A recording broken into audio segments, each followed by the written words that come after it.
Hello students, स्वागत है आप सभी का मैक्रो इकोनॉमिक्स की क्लास में।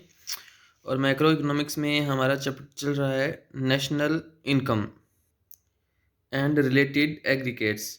इस चैप्टर में अभी तक हम बात कर चुके हैं कि नेशनल इनकम का मीनिंग क्या है, और इसके साथ साथ हमने बात की थी जो पिछला लेक्चर था उसमें डोमेस्टिक टेरिटरी ऑफ कंट्री यानी कि एक देश की घरेलू सीमा का क्या मीनिंग होता है और किन किन चीज़ों को हम घरेलू सीमा में शामिल करते हैं। क्योंकि जब हम जीडीपी निकालते हैं यानी कि जब डोमेस्टिक इनकम निकालते हैं तो हमें पता होना चाहिए कि डोमेस्टिक इनकम कौन सी होगी, यानी कि हमारी जो डोमेस्टिक टेरिटरी है, हमारे देश की जो घरेलू सीमा है उसके अंदर अंदर जो कमाई गई इनकम है उसको हम डोमेस्टिक इनकम कहते हैं। जैसे कि जीडीपी यानी कि ग्रोस डोमेस्टिक प्रोडक्ट, जो हमारे देश के बाउंड्री के अंदर अंदर कमाई गई है उसको हम क्या कहते हैं, डोमेस्टिक इनकम कहते हैं। तो इसके लिए हमें डोमेस्टिक टेरिटरी का मीनिंग जो है वो पता होना चाहिए। इसको हमने पिछले लेक्चर में किया था।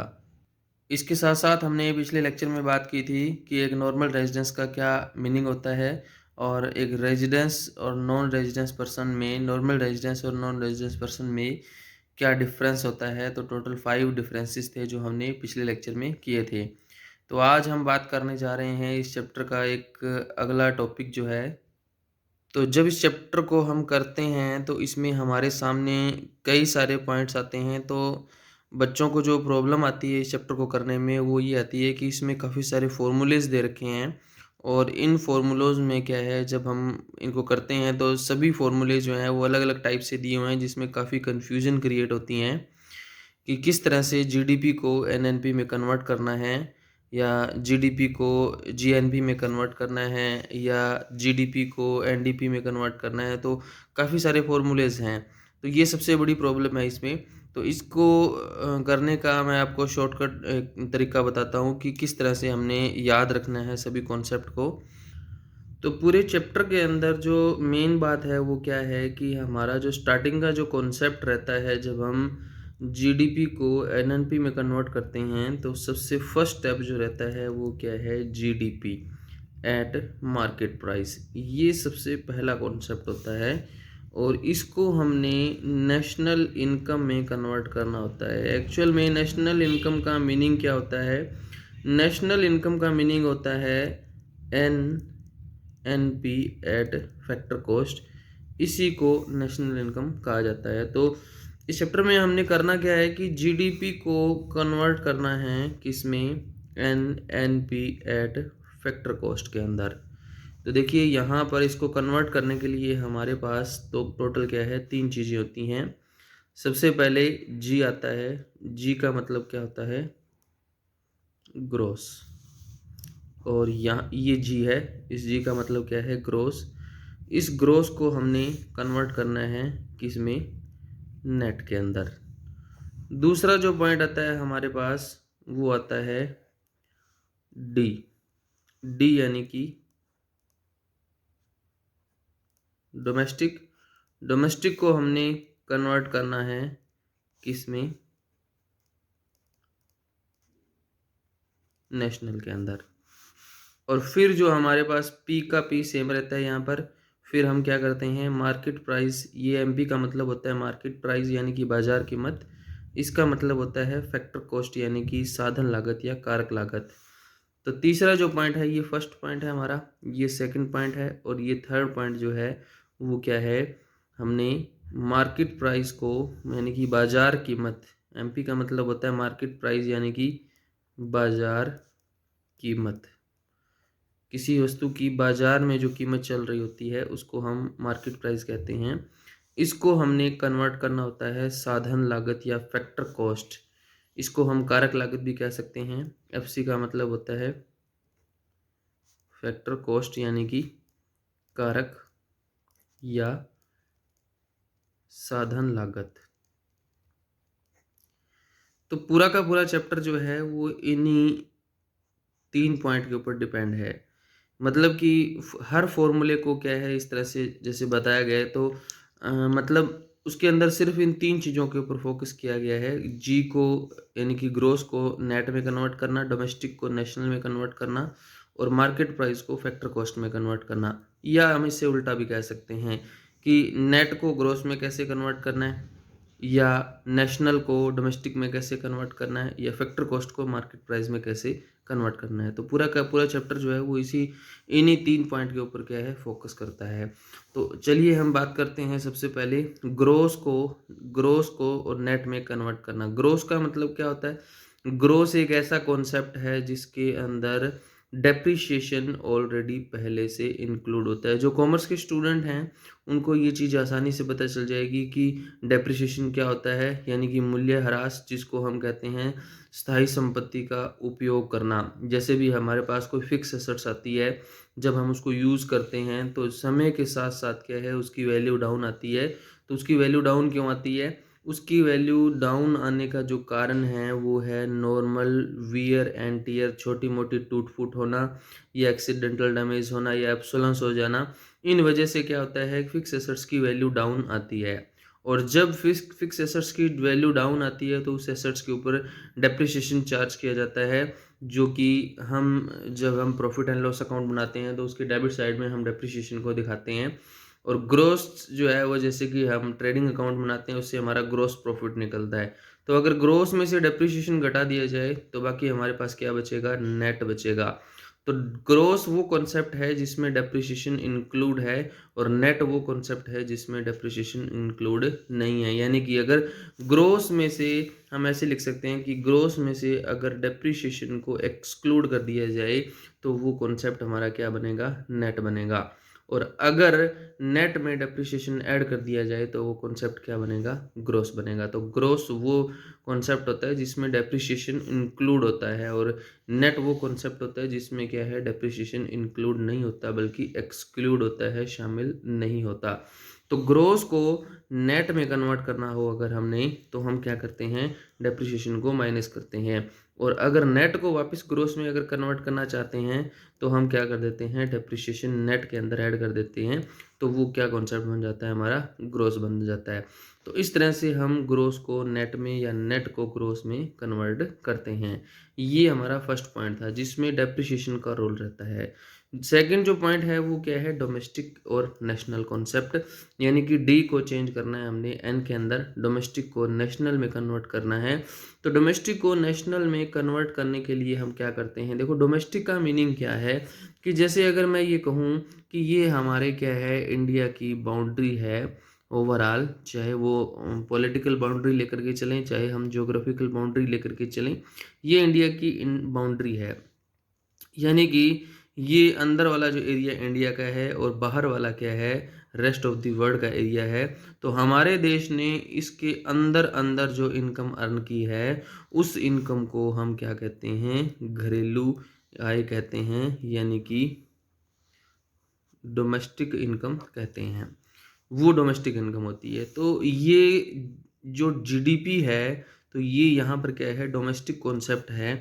यानी कि ये वो इनकम है जो हमारे देश की बाउंड्री के अंदर अंदर कमाई गई है। और ये वाला वो कॉन्सेप्ट है जिसमें डोमेस्टिक बाउंड्री के अंदर अंदर प्लस में रेस्ट ऑफ द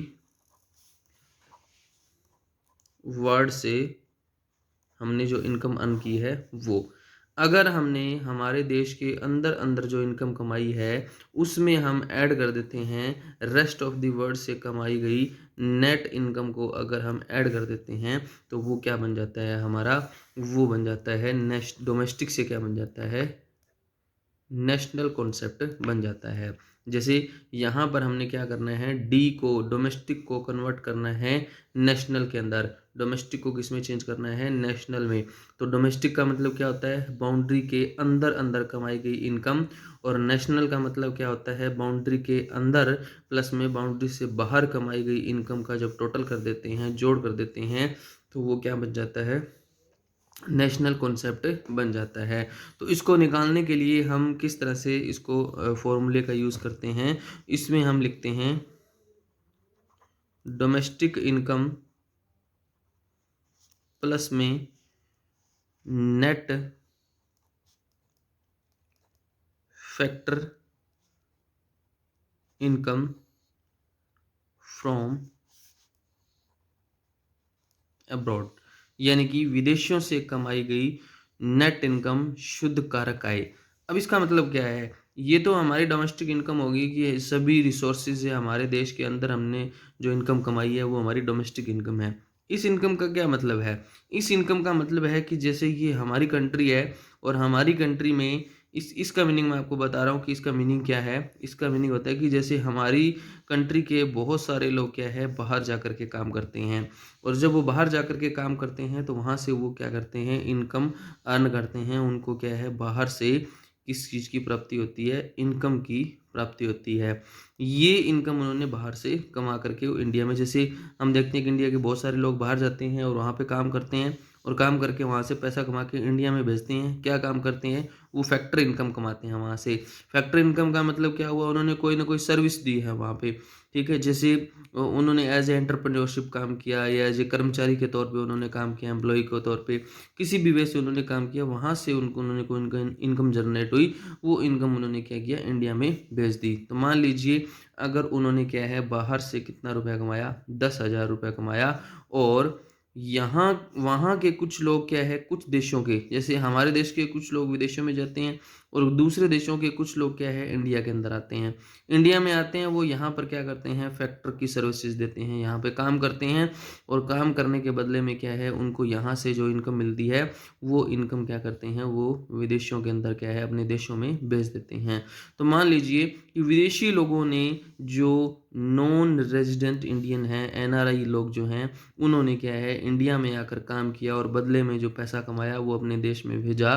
वो उन्होंने कमाया मान लीजिए 6,000 रुपये। और हमारे देश के जो लोग थे विदेशों में जाकर के काम कर रहे हैं, हमारे देश के जो नागरिक हैं, उन्होंने वहाँ से कितना कमाया, 10,000 रुपये। तो ये ग्रोस इनकम है। अगर इसमें से ये घटा दी जाए, मतलब हमने विदेशों से कमाया वो, और विदेशी लोगों ने हमसे कमाया वो, इन दोनों का जो डिफरेंस है, इस डिफरेंस को यानी कि 10,000 माइनस में 6,000 और बाकी कितना आ गया 4,000, ये क्या है, नेट इनकम है। नेट इनकम कौन सी? जो फैक्टर से कमाई गई है। फैक्टर मतलब कि उन्होंने यहाँ काम किया, हमने वहाँ काम किया, तो हमने फैक्टर की सुविधाएं, फैक्टर की सर्विसेज वहाँ दी, उन्होंने फैक्टर की सर्विसेज यहाँ दी। तो फैक्टर से कमाई गई नेट इनकम है, जो क्या है फॉरेन से कमाई गई है। तो इसको हमने ये 4,000 रुपये फालतू जो हैं वो कमाए हैं फॉरेन से। अगर इसमें से मैं ये कहूँ कि अगर ये चीज़ ये ज़्यादा हो तो ये माइनस में आएगी, अगर ये ज़्यादा हो तो ये क्या आएगी, प्लस में आएगी। अब यहाँ पर हमने ज़्यादा कमाया तो ये प्लस में आया, तो ये प्लस में आएगा तो इसमें हम क्या करेंगे, ऐड करेंगे। और अगर ये माइनस में आएगा, मतलब विदेशी लोगों ने फैक्ट्री इनकम हमसे ज़्यादा कमाई, तो ये माइनस में आएगा, तो यहाँ पर क्या किया जाएगा, लेस किया जाएगा। शॉर्ट फॉर्म में इसको कहा जाता है net factor income from abroad, NFIA के नाम से इसको जाना जाता है। तो डोमेस्टिक इनकम में अगर हम क्या है net factor income from abroad add कर देते हैं, तो वो हमारी क्या बनती है, नेशनल इनकम बनती है। मतलब कि विदेशों से हमने नेट कितनी इनकम अर्न की वो, और घरेलू क्षेत्र से हमने कितनी कमाई वो ही हमारी क्या होती है, राष्ट्रीय आय होती है। तो ये हमारा क्या था, दूसरा कॉन्सेप्ट था। इसके अंदर मैंने आपको बताया कि पूरे चैप्टर के अंदर हमारा बस 3 चीज़ों के ऊपर फोकस रहेगा। ग्रोस को नेट में कन्वर्ट करना, जिसके लिए हम डेप्रिसिएशन का यूज़ करेंगे। डोमेस्टिक को नेशनल में कन्वर्ट करना, जिसके लिए हम यूज़ करेंगे प्लस करेंगे net factor income from abroad. और तीसरा जो हमारा हमारा पॉइंट रह गया वो क्या है, मार्केट प्राइस को फैक्टर कॉस्ट में कन्वर्ट करना। अब ये मार्केट प्राइस और फैक्टर कॉस्ट होता क्या है, एक एग्जांपल लेते हैं, उसकी हेल्प से हम जानेंगे कि ये दोनों क्या होते हैं। तो तीसरा पॉइंट है market price versus factor cost. Factor cost का मतलब क्या है, जैसे हम यहाँ पर अभी एग्जांपल ले रहे थे कि हमने फ़ॉरेन से इनकम कमाई, फ़ॉरेन वालों ने हमसे इनकम कमाई, वो कौन सी इनकम है, ये फैक्टर इनकम है। यानी कि जो फैक्टर ऑफ प्रोडक्शन प्रोवाइड करवाए गए हैं उसके बदले में कमाई गई जो इनकम है उसी को फैक्टर इनकम कहा जाता है। जैसे कि मान लीजिए मेरे पास ये पेन है, इस पेन को बनाने पे क्या है कॉस्ट जो आई वो आई मान लो टोटल विद प्रॉफिट। फैक्टर का मतलब क्या है, ओवरऑल फैक्टर ऑफ प्रोडक्शन हम इसमें इंक्लूड करते हैं। जैसे कि लेबर जो है उनको हमने वेजेस दी, वो क्या है, फैक्टर ऑफ प्रोडक्शन है। इसी तरह से जो कर्मचारी हैं उनको हमने जो एम्प्लॉयज़ हैं उनको सैलरी दी है, वो फैक्टर ऑफ प्रोडक्शन जो है, उनकी सर्विसेज के बदले में हमने उनको सैलरी दी है। किसी ने हमें लोन दिया, उनको हमने ब्याज दिया। किसी ने रिस्क उठाया, जो एंटरप्रेन्योर है, खुद बिजनेस का मालिक है, उसने रिस्क उठाया, उसके बदले में क्या किया, उनको हमने प्रॉफिट दिया। तो फैक्टर ऑफ कॉस्ट जो है, फैक्टर कॉस्ट जो है, उसमें सारी चीज़ें इंक्लूड होती हैं, मतलब प्रॉफिट भी इंक्लूड होता है। तो विद प्रॉफिट ये पेन जो है, मान लीजिए हमने क्या है 10 रुपये में बनाया, विद प्रॉफिट, प्रॉफिट भी इंक्लूड है और बाकी कॉस्ट भी क्या है इसमें इंक्लूड है। तो इसको हमने, ये होगी हमारी फैक्टर कॉस्ट। और ये पेन क्या है, हमने बाजार के अंदर क्या है सेल किया, मान लीजिए 10 रुपये के अंदर ही 10 रुपये में सेल किया, तो मार्केट प्राइस भी कितना होगा, 10 रुपये होगा। तो यहाँ पर फैक्टर कॉस्ट और मार्केट प्राइस क्या होंगे, दोनों सेम होंगे, दोनों में कोई डिफरेंस क्या है नहीं होगा। अगर फैक्टर कॉस्ट 10 हो, मतलब बनाने की और प्रॉफिट की सारा टोटल क्या है 10 रुपये हो, और उसको 10 रुपये में बाजार में बेच दिया जाए, तो यहाँ पर मार्केट प्राइस में और फैक्टर कॉस्ट में कोई डिफरेंस नहीं आएगा। लेकिन अगर मान लीजिए इस पेन के ऊपर क्या है, सरकार ने, गवर्नमेंट ने क्या लगा दिया, टैक्स लगा दिया, इनडायरेक्ट टैक्स। सरकार जो वस्तुओं के ऊपर जो टैक्स लगाती है वो इनडायरेक्ट टैक्स होता है। तो इनडायरेक्ट टैक्स सरकार ने इसके ऊपर लगा दिया, मान लीजिए 2 रुपये। अब इस पेन को हम बाजार में कितने रुपए में बेचेंगे, इसको बेचेंगे 12 रुपये में। तो मार्केट प्राइस यहाँ पर कितना आएगा, 12 रुपये। यानी कि मार्केट प्राइस वो होता है जिसके अंदर टैक्स इंक्लूड होता है। जैसे आप बाजार में जब जाते हैं, तो हम बाजार से कोई भी वस्तु जब हम खरीदते हैं, तो उसके ऊपर उसका जो एमआरपी होता है उसके ऊपर लिखा गया होता है इंक्लूडिंग ऑफ ऑल टैक्स, सभी करों सहित। यानी कि उसमें फैक्टर कॉस्ट प्लस में क्या होता है, इनडायरेक्ट टैक्स होता है। उसके बाद अगर मैं अब इसमें एक चीज़ और मैं इंक्लूड कर दूं, अगर कि सरकार ने इस प्रोडक्ट के ऊपर सब्सिडी भी दी है हमें, ठीक है, इसके ऊपर सब्सिडी दी हमें 3 रुपये, तो अब हमें हमारी जो कॉस्ट है वो क्या हो जाएगी, कम हो जाएगी। तो मैं इसमें से माइनस कर दूंगा, यानी कि टैक्स तो क्या हो जाता है ऐड, और सब्सिडी क्या हो गई माइनस। ठीक है, तो ये हो गया मान लो हमारा कितना, 9 रुपये। 9 रुपये जो है वो क्या आएगा, मार्केट प्राइस आएगा। तो हम बाजार में इस वस्तु को कितने रुपए में बेचेंगे, 9 रुपये में बेचेंगे। और हमारी इसकी फैक्टर कॉस्ट कितनी है इस वस्तु की, 10 रुपये है। तो अगर फैक्टर कॉस्ट को देखो, अब फॉर्मूला पर करेंगे हम। अगर हमने फैक्टर कॉस्ट को किस में कन्वर्ट करना हो, मार्केट प्राइस में कन्वर्ट करना हो, तो क्या करना पड़ता है, प्लस में इनडायरेक्ट टैक्स और माइनस में क्या करना पड़ता है, सब्सिडी। और अगर मैं ये कहूँ कि मार्केट प्राइस को अगर हमने उल्टा वापस, ठीक है, 9 रुपये को वापस 10 रुपये में कन्वर्ट करना है, मार्केट प्राइस को वापस हमने फैक्टर कॉस्ट में कन्वर्ट करना है, तो हमें क्या करना पड़ेगा, जो माइनस किया गया है उसको वापस ऐड करना पड़ेगा, और जो प्लस किया गया है उसको क्या करना पड़ेगा, माइनस करना पड़ेगा। यानी कि ज़्यादातर जो हमारा पॉइंट है वो इसी हिसाब से चलता है। जैसे अभी हमने यहाँ पर बात की थी कि यहाँ पर जीडीपी क्या है, मार्केट प्राइस, इसको हमने किस में कन्वर्ट करना है, फैक्टर कॉस्ट में कन्वर्ट करना है। तो मार्केट प्राइस को फैक्टर कॉस्ट में कन्वर्ट करने के लिए क्या करना पड़ता है, मार्केट प्राइस को फैक्टर कॉस्ट में कन्वर्ट करने के लिए सब्सिडी ऐड होती है, और इनडायरेक्ट टैक्स क्या होता है, माइनस होता है। तो ये यही हमारा फॉर्मूला है कि जीडीपी एट मार्केट प्राइस को अगर हमने कन्वर्ट करना है जीडीपी एट फैक्टर कॉस्ट में, जीडीपी एट मार्केट प्राइस को जीडीपी एट फैक्टर कॉस्ट में कन्वर्ट करना है, तो हमें क्या करना पड़ेगा, जीडीपी एट मार्केट प्राइस में माइनस करना पड़ेगा इनडायरेक्ट टैक्स, और प्लस में करना पड़ेगा सब्सिडी। तो हमारा क्या निकलेगा, इसमें हमने माइनस किया इनडायरेक्ट टैक्स, प्लस किया सब्सिडी, तो क्या निकलेगा, फैक्टर कॉस्ट निकलेगा।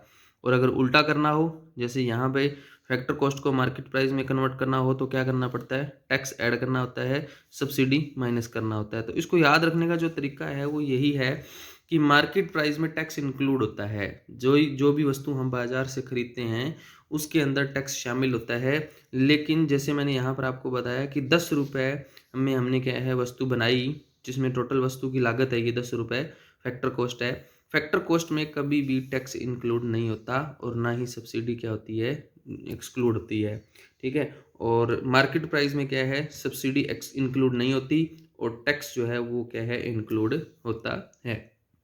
तो यही हमारा कॉन्सेप्ट है इस चैप्टर का, कि इस चैप्टर, पूरे चैप्टर के अंदर हमने यही करना है कि हमने ग्रोस को नेट में कन्वर्ट करना है, डोमेस्टिक को नेशनल में कन्वर्ट करना है और मार्केट प्राइस को किस में कन्वर्ट करना है, फैक्टर कॉस्ट में कन्वर्ट करना है। पूरा का पूरा चैप्टर इन 3 चीज़ों के ऊपर फोकस करता है।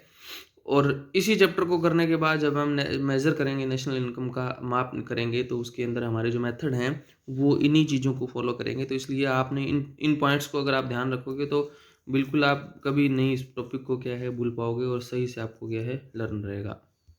तो जैसे कि मैंने आपको बताया था, वैसे हमारे पास ये पॉइंट आता है डोमेस्टिक वर्सेस नेशनल कॉन्सेप्ट। तो डोमेस्टिक को नेशनल में कन्वर्ट करने के लिए हमें क्या करना पड़ता है, net factor income from abroad domestic घरेलू आय के अंदर क्या है ऐड करनी पड़ती है। तो घरेलू किस में कन्वर्ट हो जाती है, राष्ट्रीय में कन्वर्ट हो जाती है। इसी तरह से ग्रोस वर्सेस जो नेट कॉन्सेप्ट है, इसमें हम यूज़ करते हैं कंजम्पशन ऑफ फिक्स कैपिटल यानी कि स्थायी पूंजी का उपभोग, जिसको हम मूल्य ह्रास या डेप्रिसिएशन के नाम से जानते हैं। तो ग्रोस में सब डेप्रिसिएशन लेस कर दिया जाता है तो वो क्या बन जाता है, नेट बन जाता है। निवल लिखा हुआ है यहाँ पर, निवल को हम शुद्ध या नेट जो है वो कह सकते हैं। तो ग्रोस को अगर हमने निवल या नेट में कन्वर्ट करना है तो उसके लिए हमें यहाँ पर डेप्रिसिएशन माइनस करना पड़ेगा। डेप्रिसिएशन मैंने आपको बताया था कि जब हम कोई भी फिक्स एसेट्स का यूज़ करते हैं तो उसका यूज़ करने की वजह से उसकी वैल्यू डाउन होती है। तो डाउन क्यों होती है, इसके कारण भी यहाँ पर बताए गए हैं कि 3 कारण हैं इसके। एक तो नॉर्मल वियर एंड टियर, और एक आता है इसमें सेकंड पॉइंट आता है जो अप्रचलन ऑब्सोलेंस हो जाना, ठीक है, और एक आता है इसके अंदर एक्सीडेंटल डैमेज होना। तो इन 3 कारणों की वजह से क्या है, कोई भी फिक्स एसेट्स की वैल्यू डाउन आती है और इसी को डेप्रिसिएशन कहा जाता है। उसके बाद मैंने आपको बताया था मार्केट प्राइस और फैक्टर कॉस्ट। तो फैक्टर कॉस्ट वो होता है जिसके अंदर जो टैक्स जो होता है, इनडायरेक्ट टैक्स है, वो इंक्लूड नहीं होता और सब्सिडी भी माइनस नहीं की गई होती। तो यहाँ पर 2 चीज़ें आती हैं, सब्सिडी और इनडायरेक्ट टैक्स। तो जब हम मार्केट प्राइस को फैक्टर कॉस्ट मार्केट प्राइस की हेल्प से जब हम फैक्टर कॉस्ट निकालते हैं तो हम क्या करते हैं, माइनस में इनडायरेक्ट टैक्स प्लस में सब्सिडी। तो ये आपने याद रखने हैं, थोड़ा समझना है इनको, क्रैमिंग नहीं करनी। क्रैमिंग करोगे तो ये सारा गोलमोल हो जाएगा और कुछ भी समझ में नहीं आएगा। तो यहीं तक करोगे और अगला जो हमारा लेक्चर होगा उसमें हम बात करेंगे national income and related aggregates. जो ये सभी अभी हमने फॉर्मूलेज किए थे कि किस तरह से जीडीपी को हमने एनएनपी में कन्वर्ट करना है, तो उन सभी के यहाँ पर पॉइंट दे रखे हैं एक एक करके। जीडीपी क्या है, जीएनपी क्या है, एनएनपी क्या है, इन सभी को हम मीनिंग पढ़ेंगे और किस तरह से हमने इनको कैलकुलेट करना है। तो ये कैलकुलेशन का जो बेसिस होगा वो आज जो करवाया गया लेक्चर जो है वही क्या है इनका बेसिस होगा।